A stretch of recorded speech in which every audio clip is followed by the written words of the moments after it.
Greetings, you tabularies and scuba newbies. It's your old pal Cutworm coming at you. And this will be a short and I like to say sweet, but I'm not sweet anymore. Let you know that I'm still kicking. Well, I can't kick, but of course if something got on me, I'd kick the far out of it. Anyway, here's what I've been doing in and around the world whenever I can. You will notice there's open space there, and there's Mr. Peak's blanket. Open space there, there, not through there, and there's something missing there. I had a wonderful day Monday, and nothing was hurting, everything was numb, so I took that time to pick up all these engines and transmissions of the Volkswagen flavor and put them in the truck, and I got them moved out and they're stored over at the old house. Getting ready to get some of this done for the snow flies. Usually our bad weather don't start till January, maybe February. So that gave me a little bit more time to work on old Harold. In the meantime, I still got to do some stuff to my Volkswagens, which I can do right here at the end. But getting them engines and transcription, getting them out of here was a coup, or no, it was a good thing. So I'm just proud of that. And when you're numb, you can't feel hurt, so that's good. Here's the thing I've been working on. I've painted it, well, I coated it with some of this brown ale bromide parkerizing looking stuff, and I had it in the oven some yesterday and cooked this finish on it and put some more on it, and I'll probably put it in the oven again and cook it till that's tender. So that'd be ready to go to Papa, and I won't have to mess with it anymore. So yeah, things are looking up. My bird nest is empty. Some people said my head was empty as last year's bird nest. I don't know, maybe so. And I had one over there. Watch me get fancy here. Yeah. That was a hooping bird. No, that was one of them Omno birds. We got Omno birds periodically. And, oh, well, I got this zooming in. Look at here, what I put up on this glass. I got a Shut Your Face Garage one. And then I got the VW P8 YouTube thing. I don't know if you can see any of that stuff. But that looks really professional up there. I'm so proud of them boys. Thank you so much. And of course it's my motto right there. Something to shoot for, definitely. Okay, get this back out.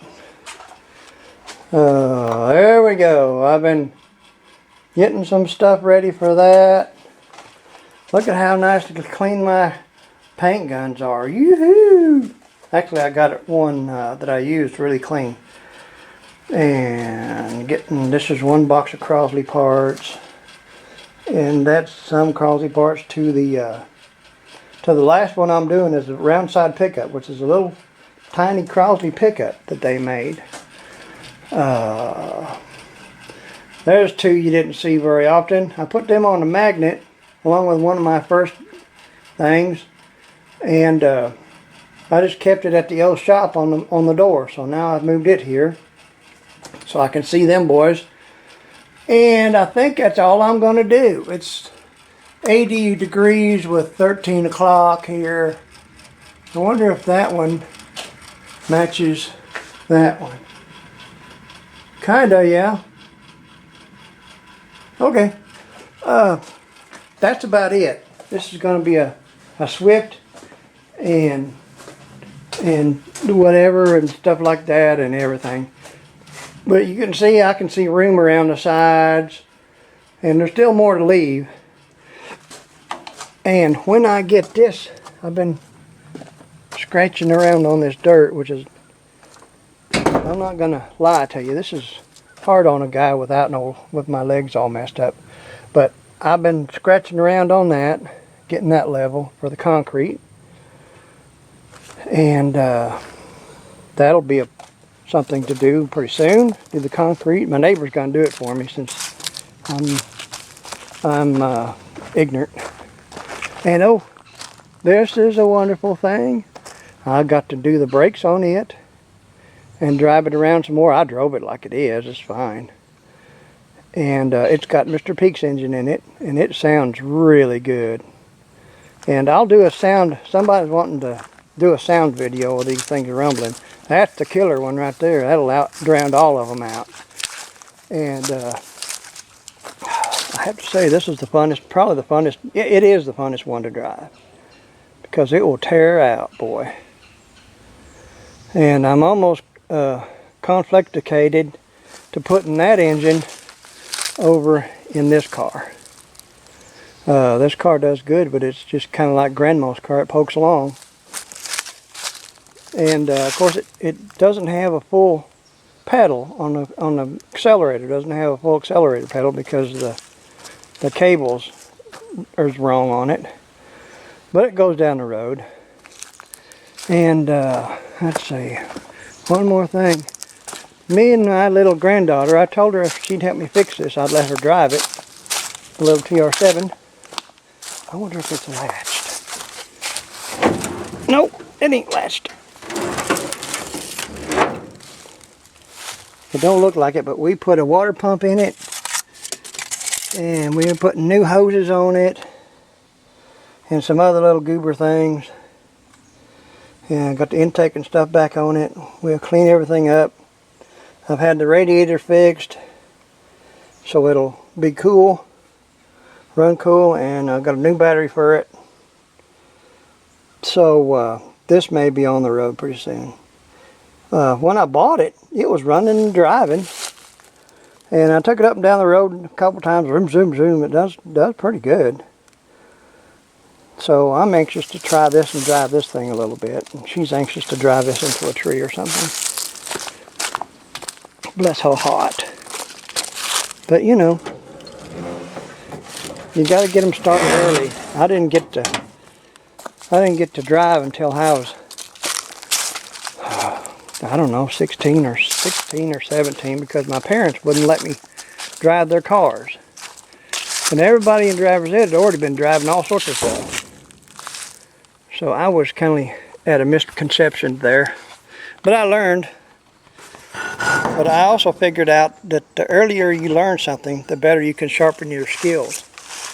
So if I can get my grandchild to drive at an early age, I had her out here, I had Chloe, the one we're talking about, driving a little Escort that I had when she was 13. And her sister was a year older, was driving it too. And Chloe made a little mislick and bumped it into a tree about 8 foot in the air. And Mary Ann said, "Don't you have them kids doing the blah, blah, blah." But we didn't get hurt. It ruffled the car and it's all right. And the car left. I kept the girl.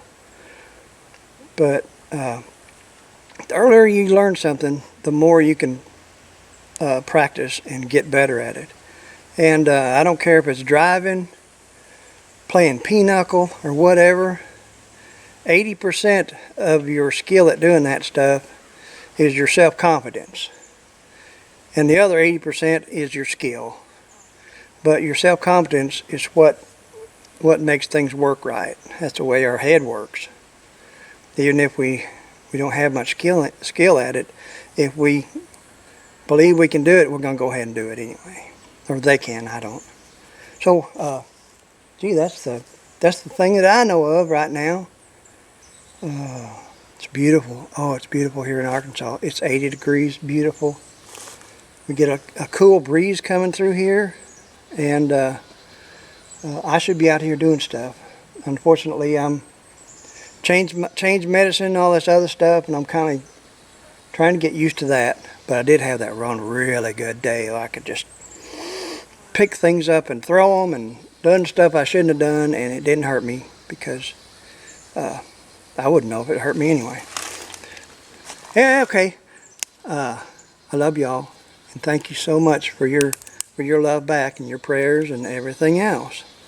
That keeps me going. I'm in good shape. I'm doing very well. And if I find out something else, I'll holler back at you.